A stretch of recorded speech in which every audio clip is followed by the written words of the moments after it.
Greetings, everyone, and welcome to the Produce Buzzers podcast. We are so happy you have joined us today, and I think you will be too after the show is over, because you will learn a lot about fresh fruits and vegetables, how to select and store them, how to prepare and cook them, and surprising facts about their history and origin. We hope it inspires you to eat more fresh fruits and vegetables, not only for your health, but also for your delight and pleasure as you explore their amazing world of taste and delicious flavors. Eating more of them will transform your life in so many positive ways. So settle back, relax, and get ready for another delicious adventure with the Produce Buzzers. Greetings, Produce Buzzers podcast fans. Welcome to another delicious episode of the Produce Buzzers podcast. Thanks for joining us today. I'm Edwin Stepp, your host and executive editor of ProduceBuzz.com. I'm joined once again by Teresa Nolan, the founder and president of Produce Buzz, along with Rick Stepp and Cynthia Benedetto, both contributing editors to Produce Buzz. So, Produce Buzzers, it's Christmas time. So what are your plans for this Christmas? What are you going to be doing when you celebrate Christmas, on Christmas Day or the day before? Teresa, what do you got planned? Oh, well, we'll probably just, it's kind of cold there in Hendersonville at this time of the year. So we'll probably just have a nice tenderloin beef and vegetables and hang out at the house. So that's probably the plan for this year. Have the fire going. You get the fire going. Yeah. Drink some hot chocolate. No, you don't drink hot chocolate. I like it. Hot tea, maybe. Hot tea. Yeah. Hang out. Mulled apple cider, hot mulled cider. Okay. I love just plain cider. That would be good. Cynthia, what's your plans? My child's in town. Oh, she might come back. Yes. Great. And then I just allow her to make me a short order cook. If she wants chili, if she wants, if she wants a steak, if she wants whatever she wants, she gets. Oh boy. Okay. So lucky girl. Sounds like some very relaxed, quiet Christmases. I like that. That's my preference too. Not big parties. So you know what? I completely forgot. This year we're going to Jonathan's for Christmas. So we'll go about an hour and a half away to Franklin, North Carolina to see our nephew Jonathan. So we'll be having a Christmas lunch there with them, and then I suppose we can do our tenderloin for another meal. Yeah. That sounds good. And he's a little higher elevation than Hendersonville, so it could have a white Christmas. Right? You never know. Very nice. So, Rick, what are your plans for this Christmas this year?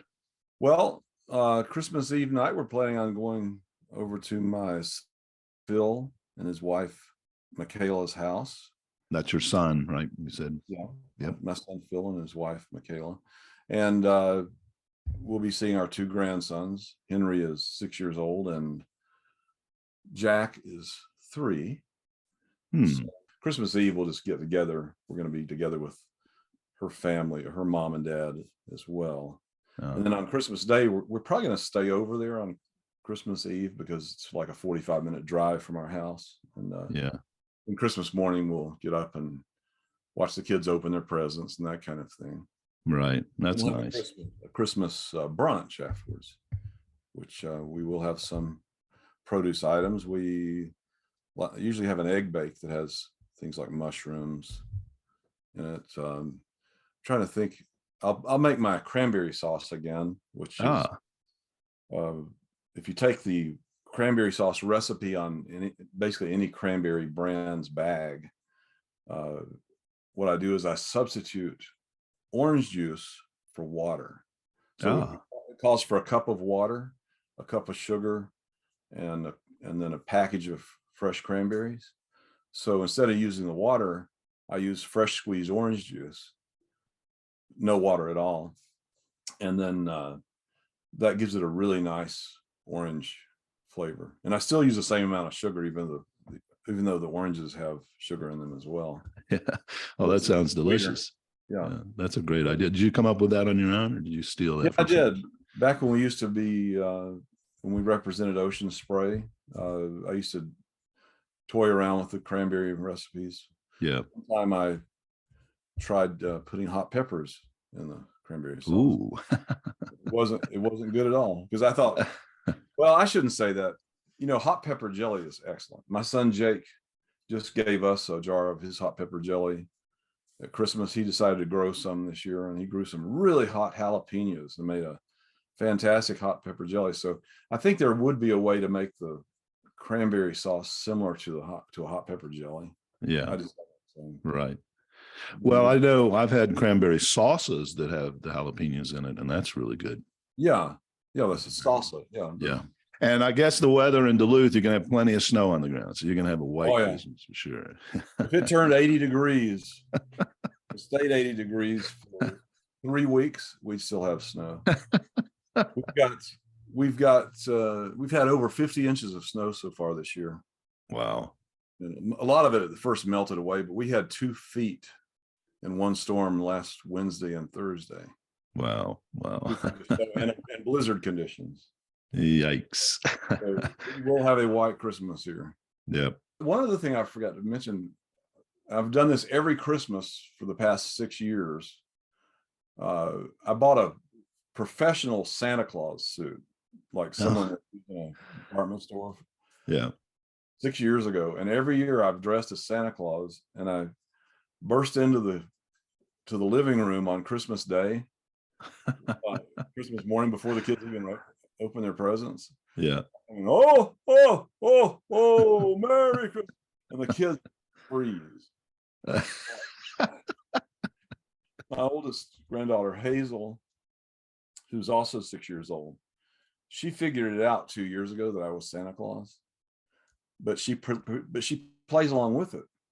Yeah, that's good. She knows it's me, but she plays for her younger siblings and for herself. Oh, okay. So she enjoys. They don't want to take a chance on not getting something. And Henry figured it out also too. He plays along. It's the funniest thing, because you would think that they really believe I was Santa Claus when that's going on, but Henry came later and said, "I knew that was you." Well, that's great. That sounds like a wonderful time with your family. You're gonna have a white Christmas. Oh. Not everybody gets a white Christmas, but it's beautiful right now. It's like better than any Christmas card you've ever seen. Oh, wow. Take some pictures and send it to us. Okay. Before the wind blows it all away. Yeah. We're going to get down to the high on Saturday here is supposed to be like 20 or something. I don't know, which is, that's a warm spell for you guys, but. Well, that's normal for Hendersonville area to get down in the 20s. Yeah, but as the highs, that's not normal for the highs. We get down to the 20s, quite a few nights, but it's rare that it's the high is 20 or, So. One of the coldest nights I ever spent in my life was in Charlotte, North Carolina. And we had just lived in Minnesota when we moved there, and it got down to 5 degrees one night, but we were working outside. Oh, right. Yeah. And I thought I was going to freeze to death. It's the coldest I've ever been in my life. You probably didn't have the right clothing for it. Yeah. Like you didn't have your parka and your overalls. Exactly. You don't need those in Charlotte very often. Yeah. Yeah. That's right. Well, thank you for that. Well, those are some nice plans, really relaxing. Mm-hmm. But I'm just surprised that not one of you said you were going to get the family together for a barbecue by the pool, or laying out on a sandy beach with your friends, or playing volleyball or tennis, Cynthia, or surfing. What's up with that? Don't you know how to celebrate Christmas in the summer? When we think of Christmas, we tend to think that most of the world will celebrate Christmas by a toasty fire indoors with comfy sweaters, nice warm socks, because, well, baby, it's cold outside. We see them imbibing and hot chocolate and hot mulled cider. They are feasting on roasted meats, winter root vegetables, and fruits of deciduous trees like apples and pears. But on the other side of the earth, it will be the beginning of summer. And along the center of the earth, most people will still be able to go outside in shorts and t-shirts. 800 million people live in the southern hemisphere. That's about 10 to 12% of the world's 7.5 billion people. And 40% of the world's population, or about 3 billion people, live in the tropics. Now, there's some overlap in those numbers because half of the tropical regions are in the southern hemisphere. But it's safe to say that around half of the world's population will be in warm, summer-like weather when they celebrate Christmas. But then if you add in the people who live in subtropical zones like California and Texas, places like that, if you add in those people in those subtropical zones, which can get cold in December the further north you go, but rarely have any weather that matches those Currier and Ives paintings. Now we are approaching almost 2/3 of the world's population that will be in warm weather during Christmas holidays. Some figures I saw for this put the number just about 65%. I found that revelation kind of astounding because the dominant image of Christmas that we have in our art, our literature, and media suggests that all across the world, people are riding sleighs and building snowmen, but they are more likely to be riding a paddleboard or building a sandcastle. So we thought that for this year's Christmas episode on the Produce Buzzers podcast, we would give a nod to those billions of people lusting for a white Christmas that will never have one. How do they celebrate Christmas down under? What about along the Treasure Coast where our lovely Cynthia Benedetto lives? Or how about Rio de Janeiro? And speaking of Rio, 1/4 of the population of the Southern Hemisphere, those 800 million people, 1/4 of those 800 million people live in Brazil. 200 million people out of all the people in the Southern Hemisphere are in Brazil. So their traditions are the most kept below the equator. So let's start with them. What do people in Brazil do for Christmas? Well, the most important time during Christmas is not December 25th for the Brazilians, but the night before on Christmas Eve. Most people go to a midnight mass, and then they come home to have a big feast that can last till dawn. That is the main meal for the holiday.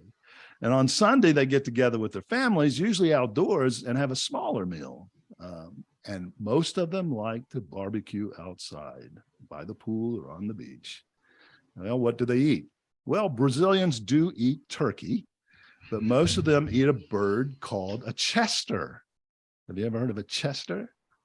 Nope, sure haven't. It is a specially bred chicken, bred in Brazil by chicken farmers there, that has much more meat than an average chicken. They have been breeding them in Brazil since 1979, and over the years, they have become like a super chicken. They're not genetically modified or pumped with hormones. The process is just a natural breeding process to make them larger and with more meat. But as for their fruits and veggies, well, Brazil is abundant with all kinds of fruits and veggies. And since it's summertime, you can imagine they are eating a lot of summertime vegetables like corn and beans, strawberries, peaches, and they love their watermelon. But then they also have an astounding variety of tropical fruits. So pineapple, banana, citrus of all kinds are very prevalent in the Brazilian Christmas feasts. Now in Australia, well, what is one of the Aussies' favorite pastimes?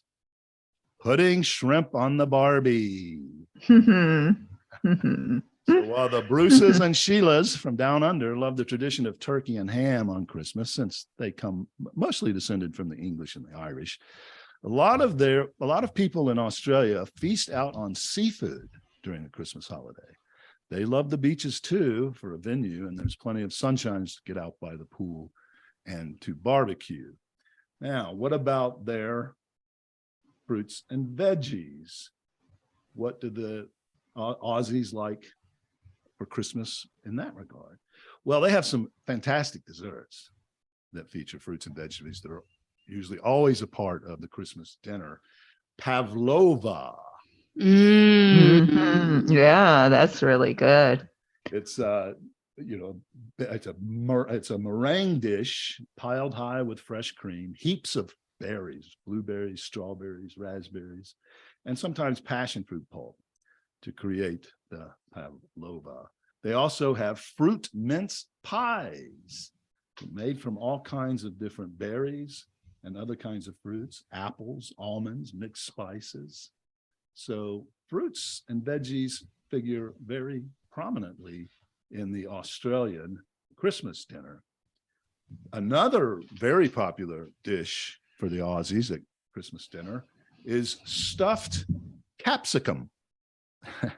Now, capsicum is the English, British, Aussie version name for peppers. So stuffed bell peppers is another big dish at Christmas time for them in the vegetable category. And they very often have lots of salads, summer type salads that, things that we would think of more that we would have in the summertime, not on a Christmas dinner. But since they're in their summer, watermelon salads, lots of tomato salads, salads featuring all kinds of fruits and veggies. So that is a quick look at some of the down under places. Another place that I thought was interesting is South Africa. They have a lot of course, the African influence in their cooking. One dish I found that looks fantastic is called chakalaka. Have you ever heard of chakalaka? Sounds like a lyric in a 1950s song. It does, doesn't it? It might be. It's a South African vegetable relish originating from some of the black townships in South Africa. It's packed with flavor and spiciness, and it's made with all kinds of veggies.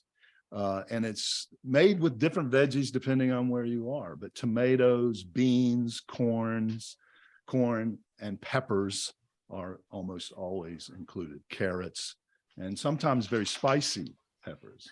So I thought that was, but that's a very, very popular dish in South Africa during the Christmas dinner.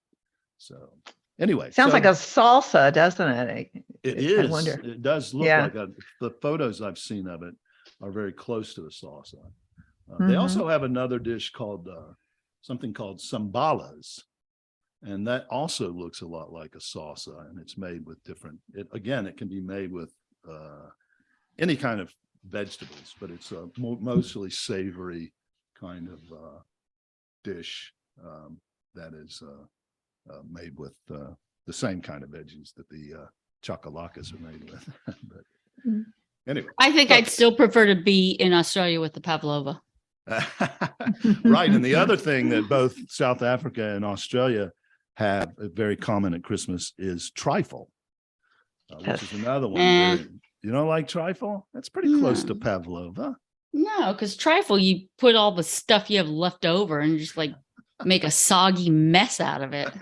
It is. I guess the pavlova is just meringue mostly, isn't it? Whereas well, that would be the base. Yeah. Then you'd put all the trifle has kind of a spongy cake in the middle. Mush. But it's soaked in rum or something, isn't it? Well, that's a look at down under. And, okay. And I know, Cynthia, you've talked about how you miss the cold weather. You're in Florida, and it can be really hot. Most of the world, it's really nice. It's right. It's nice now. It's in the 80s.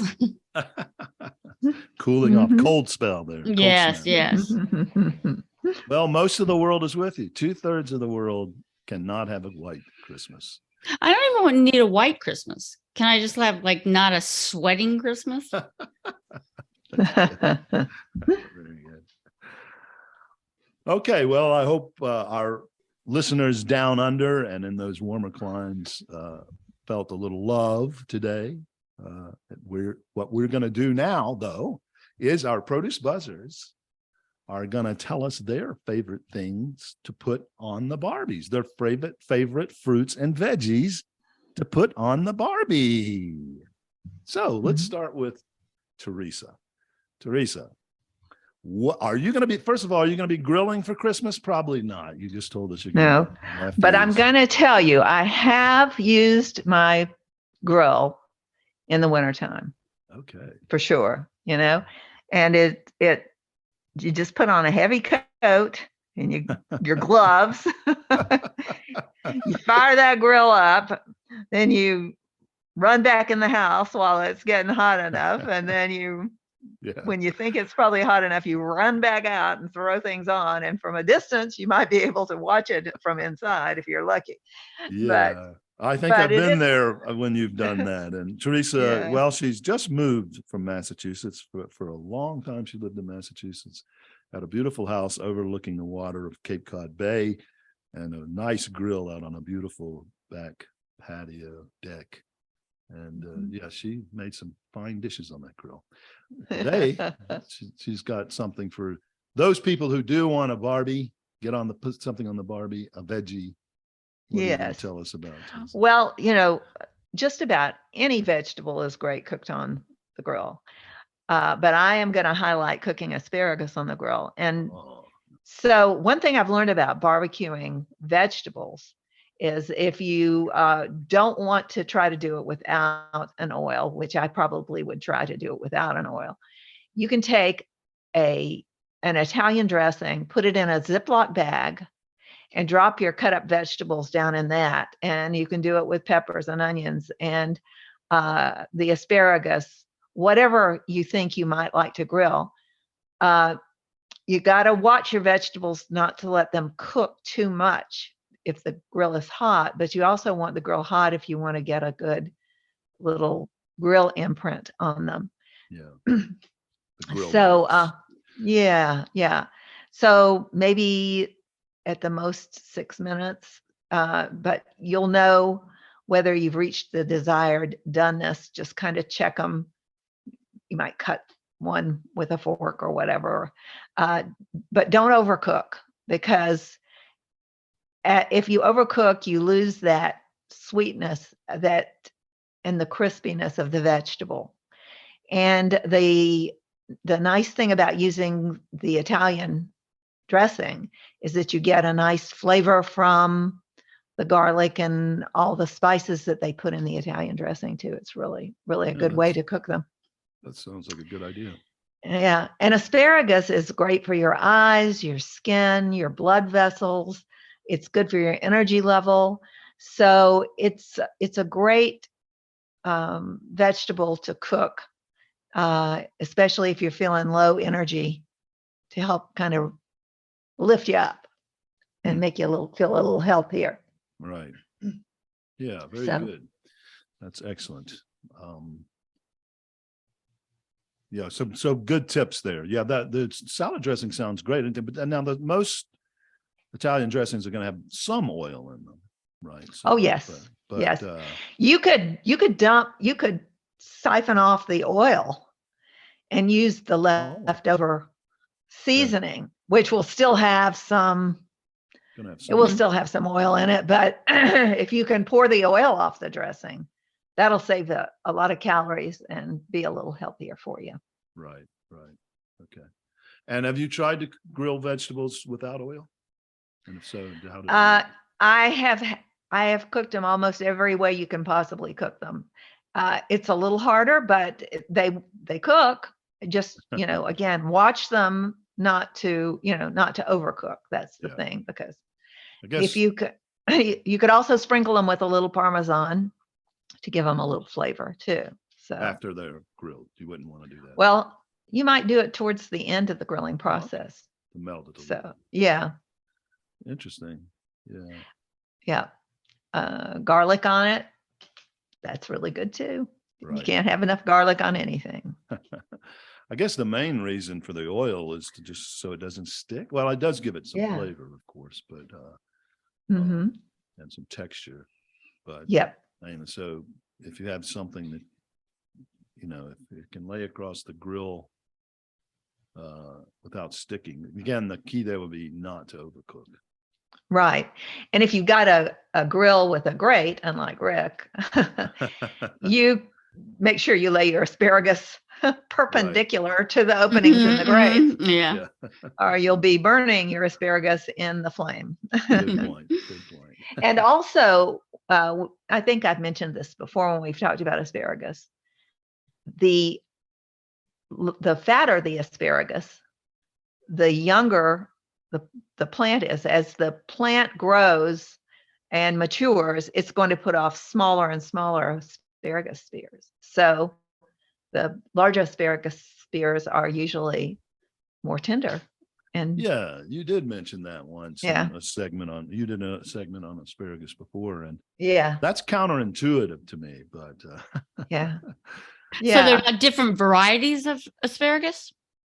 There are different varieties. You can get a white asparagus, and I think I've even seen purple asparagus. Right. But not with the size, the sizing difference indicates. That's how long the plant has been producing. So like at the beginning of the season, when it Mhm. starts to produce, the spears are going to be larger. And as it loses energy and goes through the season, the spears will be smaller. Mm. So See, and I like the pencil asparagus. well, to each her own, I will say. And I will eat asparagus almost anyway, but Yes. it's just a Mhm. little something I learned when we were working with a grower who did asparagus. yeah, and I So- always assumed asparagus, like a lot of veggies, when the smaller versions of them usually are more tender. Mhm. But with asparagus, that's not always the case. In fact, I think it might be the opposite. Yeah, it could be. Yeah. Thicker, the thinner they are, I've noticed they can be really tough, hmm whereas the Yeah. fatter ones tend to be a little bit more And tender. of I guess course, again, the thin ones you don't want to cook. You're going to watch your time on the grill with the thin ones. They're going to cook a lot faster, of course. So all Yeah. right. Well, thank you, Teresa. Thanks for those good grilling tips, and especially for the asparagus. I love the salad dressing idea. That's got to give it a lot of good flavor. mhm. All righty. Well, I think that's all we have today then, unless Cynthia wants to. throw No, I something. just would have wung it and just said that like with the pineapple. I just think that like that fruit lends itself so nicely to being warm. Yeah, that's It's fabulous cold, but it's just really good warm. Mhm. Yeah, like a pineapple upside down cake. Exactly. Mhm. That's hard to beat. Our mom used to make that. Oh my gosh, I Mhm. love that. I think she did it with the canned pineapple, didn't she, Teresa? Yes, I think she did. Yeah, of course. Everybody's mom did. Yeah. And it fit like in a 9-inch cast iron pan really well. Yeah. Yeah. That's good. Uh-huh. Yeah, I like the grilling fruit too. I don't do it much these days, but when I was living in California, we used to grill fruits every now and I don't have a grill, so there you go. then. Get your flat top grill. I would consider that because it's the portable idea behind it, and it's just not such a commitment that you can't just Yeah. you're not lugging around that big old Where do you go with propane? the grill? Where do you go with the grill? The beach? No, I'm just saying, like, if it's in your your backyard or like wherever you're putting it, because like I don't have a place that like my thing is screened in the back Oh yeah. the back porch, so it's just we don't use it that often. So So Rick, what grilled vegetable are you going to grill at Christmas this year? Well, I'm going to grill several because I've got a very simple way of grilling, and it's not the microwave. Not a microwave. I thought for sure you were going to say you have a microwave attachment that's actually a grill. Okay. Even though they do make one, I actually have one that you can cook. It's got grates on it. It's plastic, and you can put a piece of meat on there and brown it, but it tastes awful. So shocking. But it's I got never the grill cooked- marks. That's the most Exactly, important thing, the right. grill marks. And you use the microwave. like they say, it's not the steak, it's the sizzle Right. Mm. That's that exactly makes right. something taste good. It's not the steak, it's the sizzle. Yeah. Mm. Anyway, how many of you have a flat top grill There's just kind of a trend right now. You've probably seen them in your club stores for sale. What's a flat top grill? It's like what they would have in a restaurant. It's a stainless steel griddle type. Oh, so you can make pancakes or eggs or something like that on it? Right. Or cook steak. You know, the fancy steakhouses use a griddle. They don't use a barbecue grill. Yeah, that's true. You know, Outback Steakhouse is unbelievable. Every time I go there, they cook the steak perfectly. And I asked them once, they said, we don't put it on a grill, we put it on a flat top. And right. But I've been in some 5-star restaurants where I've ordered my steak rare and it comes out overcooked.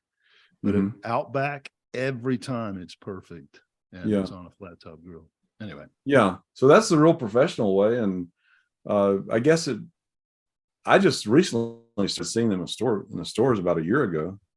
And so I guess it was last fall, the club store that I go to had them discounted on clearance. And so the one I bought is a tabletop flat top grill. Use the smaller size propane canisters. So it would be good for a tailgate party, for example. You could put it in your car and take it with you somewhere and put it on a picnic table. But it's big enough to cook anywhere from 4 to 8 steaks, just depending on how big the steaks are, just to give you an idea of the size. So they're great for veggies because you don't have to start wrapping them in aluminum foil. You just take the veggies on a cutting board, any veggies that you want, peppers, yellow squash, zucchini, onions, and just slice them up the way you want them or chop them and squirt a little olive oil on there or whatever the oil of your choice is. You could use butter. Butter works fine. And just put it on like a medium-low heat. It heats the grill up, get the oil on there, get it hot. But you don't want to get it too hot because, we talked about smoke point and other podcasts, which is another advantage of this because you don't have to worry about smoke point. You can cook them slowly. And so just like medium to low heat, slice them up, a little olive oil or maybe some butter, whatever your oil of choice is, and slow cook them on the flame. Get a flat piece of they've got to have a griddle that you could remove the grates from your grill and then just place it in there. So you can do that. So why wouldn't you do that? And just unless of course you want it portable. So for your tailgate. You could buy a griddle for your regular grill. So it would be the same thing? Yeah, if you can regulate the temperature. I've never really tried to regulate the temperature on a regular barbecue grill because I usually just cook something as fast as I can cook it. So I'm not really a connoisseur, but this seems like you can adjust the temperature better, like as though you were cooking on your stovetop. But that's propane. Do they have electric, or is propane better, more efficient? Better? Well, all the ones I've seen are run by propane. Okay. Well, yeah, because if he's saying take it to a tailgate party or picnic or something like that, you'd have to have a hell of a extension cord. Well, they also have large. They also have the large flat top grills that you wouldn't take with you. They're like a freestanding barbecue grill, and so you could have one of those. So, how much did that tabletop cost? $99 plus tax. Oh, that's not bad. That was on a clearance sale, right? Oh, right. Normally, yeah, it was regularly $169, I think. Yeah, and so I was real satisfied with it. Now, here we're talking about meat, but when you're cooking out, you're usually going to have some meat with your veggies. Maybe there's a few people out there who would only grill veggies, and that's all, and then they're vegetarians. Yeah, but for cooking hamburgers, they're great. And you've probably heard of the smash burgers. Yeah. Which is chain, like the restaurant chain. Yeah. Well, there's a restaurant chain. There's also a style of cooking hamburgers that most of your diners use. They don't cook them on a barbecue grill. They have a flat top commercial grill, and they put the hamburger patties on there and get them cooking, and then they put cheese on top of one of the patties and put another patty on there, maybe a third one, and they have cheese in the middle. So you can actually cook these veggies off to the side while you're cooking some hamburgers or some steaks if you have enough room. But another thing, because like there's different temperature zones on the griddle. Yeah, you can just, it's like your stovetop. You can go low, medium, high. No, but it's got different areas. No. The whole thing. It's one temperature? Well, actually, I'm wrong about that. There's two, some of them have two controls. So you're correct. You could have the right side is hotter than the left side. Yeah. Mine is not that way. But remember how, so I used to work at a Benihana's type, a privately owned knockoff of a Benihana. And so the teppanyaki, which is the tabletop cooking, and when the chef would start with the onions, you remember, like they'd start with the shrimp, but he would let those onions sweat for a while. So, and you just kind of put them closer, not in the center of the plate, if you will, the grill. Yeah, excellent point, because when they do that Japanese cooking, as you know, they have different things on there. They know when to put the veggies on, they know when to put the meat on. And that's you want, shoe leather. Edwin wants rare. Teresa's having fish. I'm having chicken. Right. Yeah. So they can do all of that. Yeah. I'm glad you brought that up, because I had actually forgotten about that. But those are flat top grills. Yeah. I want to see you do a volcano on that. Exactly. Onion volcano, Rick, on that grill. Come on. I'm not even sure what that is. What's an onion? Oh, come on. You've never seen that? Have you not been to Benihana's with a? I have. And I've been to several places like that, but you got rooked. Refresh my memory what the volcano. Well, what they do is they take that onion and they separate the rings, the concentric rings, and they stack it into what looks like a volcano. So that the small. No, they just kind of push it out. They keep it out. Whatever it is. Yeah, but the rings are expanded out so it looks like a volcano. And then they pour some kind of oil in it, I think, and light it on fire. And you've never seen and I never even asked what it is. As long as I worked there, I never asked what made it shoot up like that. But was it oil or was it like water? Because then it would steam. Diesel fuel. Because then it would steam, so if it's really hot. Oh, that's right. And then like you put water in there. I think it's actually alcohol based, because probably right. Yeah. Right. So it ignites, regular cooking oil, it wouldn't ignite like That's that. true. What is it? Cognac, or that they use a lot of times to flame things? Yeah. Maybe. Flambés. Or different kinds of alcohol. Yeah, that makes sense.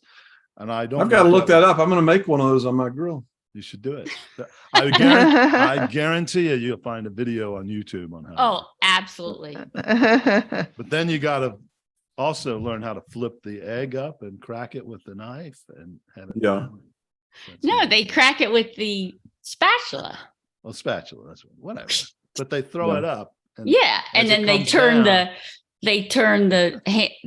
spatula perpendicular, and then it goes. Yeah. Okay. Now Rick's been telling us all this microwave stuff. Now, Rick, for the next few episodes, you're going to have to do some tricks. Exactly. With the flat top grill. You got your soy sauce and your toasted sesame seeds.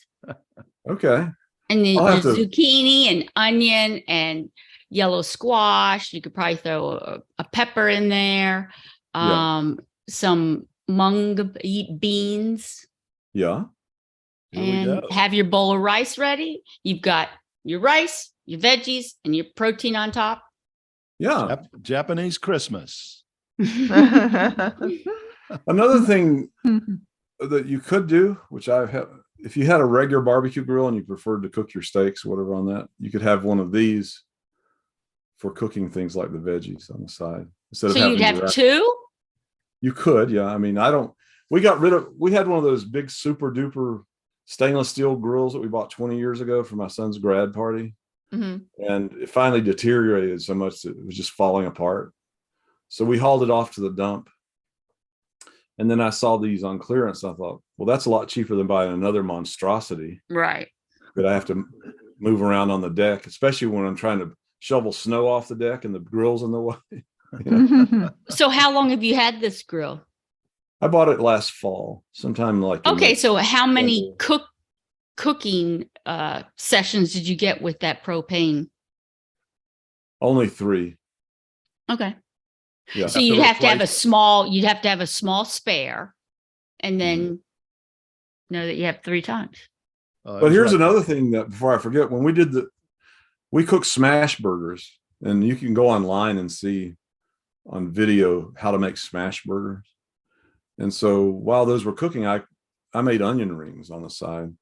Like you said, with I got a really big jumbo Vidalia onion and I cut it into onion rings and just let those cook off to the side while I was doing the smash burgers. And it turned out really good. They kind of browned them, caramelized them a little bit. Right. Mhm. And they tasted great. You didn't bread them, you just grilled them. Right. Yeah. I call them onion. They were onion rings, but they didn't have any breading or anything. Just the onions themselves, which still turned out fantastic. So you could do that while you're cooking hamburgers or the steaks. If you have room, you could cook your veggies off the side, and worked really well. So that's what I recommend if someone's looking for something new. Yeah, that's good. Fantastic. Have you tried any fruit, grilling any fruit? No. What kind of fruit do you think would be good? Pineapple. Pineapple's great on a regular Because barbecue then, grill. that would caramelize. Yeah. Sure. Yeah. can do You just wouldn't want to about do any- strawberries, obviously. Why not? They're roasting strawberries now. Why wouldn't you throw some strawberries on there? Yeah. You could do garlic.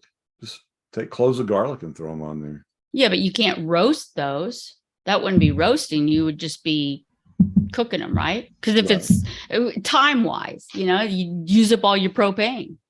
Yeah, if you want to do garlic, you'd want to chop it and then cook it. Mm-hmm. But anything. How many of you cook fruit? How many of you grill fruit? I have done it before, saying how do I do it as like I do it often. That's not the case. When I was in California, we had the barbecue grill, and I quite often grilled pineapple and mango. Plantains are great. Mhm. Ooh, plantains. What Pineapple, else? mango. Okay. Yeah. I'll have to try that. The tropical fruits like that seem to do really well on a grill. It's got to be something that doesn't fall apart. I mean, Yeah. yeah, I don't think you'd want to do grapes. Would you want to grill grapes? I Why think not? people do peaches. Peaches grill pretty Peaches, well. I that's think. right. Yeah. I've never done that, but I've seen it. Yeah. I think that if you did grapes, you'd have to do one with the high sugar content, like the cotton candy ones. Yeah. How about could you do blueberries on the grill? Why not? Yeah, you As put long as you blueberries. don't overcook them. Right. If you put blueberries in like your pancakes, you could certainly. I mean, those are warm. Sure. I made a Okay. blueberry pie, so Yeah. Right. All right. You just got to be careful not to overcook them. I used to do shish kebabs quite a bit on my Mhm. grill, which has the tomatoes. I use cherry tomatoes usually. Right. And if you're not careful, those will just fall apart and they just drop right Yeah. into the kebab. Okay. So, you got to cook them actually. It's funny. I used to take the time to put everything on the skewer, the shish kebab. Once you get it inside, you're just going to take them off. So I just started cooking the meat and the vegetables. I put the vegetables in one of those grilling baskets. Yeah. So everything is in there and it holds it. It doesn't fall apart. yeah, that's the beautiful thing about the griddle is that you don't have to worry about the grates and things falling through. The Right. skewers are beautiful to look at for presentation, but if we were having company, I would put them on the skewers. Yeah. But if it was just the family, I Right. just cooked it. Wouldn't- off the skewers. Wouldn't the skewers, though, wouldn't it help them to cook faster because it gets hot You're probably too right. and it You're cooks probably right. inside? It would Yeah. cook the That may- inside quicker. That may be true. I didn't even think of that. As long as you're using metal. If you're using wood, Right. it probably wouldn't matter. All right. Yeah. And you got to Yeah. be careful with wooden ones. They can catch fire. That happens sometimes. Do you soak them in water first when you're You're using wooden supposed to. ones? Yeah, you're supposed Yeah. to. I think the first time I tried wooden ones, I forgot. I didn't know to soak them in water. Suddenly, Yeah. not only were they being grilled, they were being flambéed. Yeah. You know, I just thought on a regular barbecue grill, you could even take your iron skillet and put it on Mhm. the grill and do the same thing. I'm not sure about the temperature regulation, but you could use an iron skillet. So, okay, now let's go. Why couldn't you just put the skillet on the stovetop and do what You could, but the whole idea is when you grill, you're outdoors. Right, that's true. That's Yeah. good. Yeah, you want to be, and that portability of what you're talking about is important. And we were talking about the Australians liking to barbecue outside on Christmas, so they probably would prefer something like that. Right. Mhm. What else, That's- Rick? That's about it. It's just a very simple thing. You know, I suppose you could cook them without even using any oil if you didn't want to use oil. I haven't tried Yeah. it, but Yeah. wouldn't hurt anything to As long try. as they didn't stick. Yeah. you know, Is it a some veggies- non-stick grill? I mean, it could already be treated so that it wouldn't stick. Yeah, when you first get it, you have to condition it. You have to get it really hot and put oil on it Right. and condition the grill before you start using it. Kind Yeah. of puts a Like finish on Season it. it, you mean? You season it. I guess that's what So- you're talking about. Mhm. Right. Is it a black surface like a fry pan that you Like a cast season. iron. cast iron? No, Yeah. no, it's a stainless steel. Oh, When you okay. first get it, it looks all beautiful, new stainless steel. But once you condition it with that oil, it makes it darker. Hmm. Well, you've seen them if you go into a diner, or Yeah. you've seen the grills they use to cook on, Waffle Yeah. House or whatever. They all use Yeah. the same thing. I think Sure. I think the Tasty Treat when we were kids, they used the grill. Yes, Yeah. they did. They made their Yeah. hamburgers on there. So Uh-huh. The Tasty True. Treat was our aunts and uncles restaurant, cousin's restaurant here in our little hometown of Hendersonville. It was Mhm. very much like Quite tasty. It was. It was Yeah. good food. Anyway, And it we've was a talked- treat to go there. We've talked about it in past episodes. Look for that one. Hmm. but that's Okay. about it. So I guess if I think of anything later in the podcast, I'll chime in. Okay, Mhm. very good. You really did a great job. Oh. So, Produce Buzzers podcast fans, it's time for your favorite segment on the Produce Buzzers podcast. Yes, that's right. No, don't go away. Come back. Keep the volume up. It's time for Home Grow. Teresa, punish us. Okay. Well, since asparagus was my theme for the day, what type of socks do you need to wear? Or excuse me, what type of socks do you need to have when you plant asparagus? Okay, all right. Give us a second here. Don't give it away yet. What type of socks do you need to have when you plant asparagus? Correct.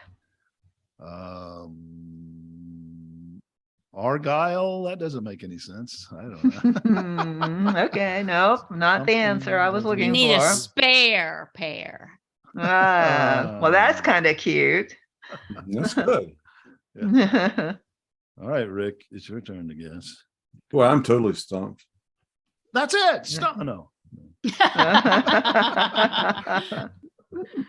Well, Cynthia could have said asparagus, but what I would say is garden hose. Oh. Okay. That's true for, it could be, why just asparagus? Well, because you talked about asparagus today. Okay. Yeah, right. That's right. You need that for your whole garden. Okay, got Yeah. it. All right. Well, you punished us too much. All Thank you. right. Okay. Well, thank you, listeners, for tuning in to the Produce Buzzers podcast, brought to you by Produce Buzz, the gathering place for lovers of fresh fruits and veggies. We hope you were entertained a bit and educated a lot about fresh produce. Be sure to join us next time, and please tell your friends to do so as well. Like, share, and comment on our Produce Buzz Facebook page. And check out our website at www.producebuzz.com. There you will find articles about fresh fruits and veggies, how to select, store, and prepare them, as well as lots of interesting facts about all the wonderful bounty the earth provides for us. Until next time, be fruitful and don't forget to veg out.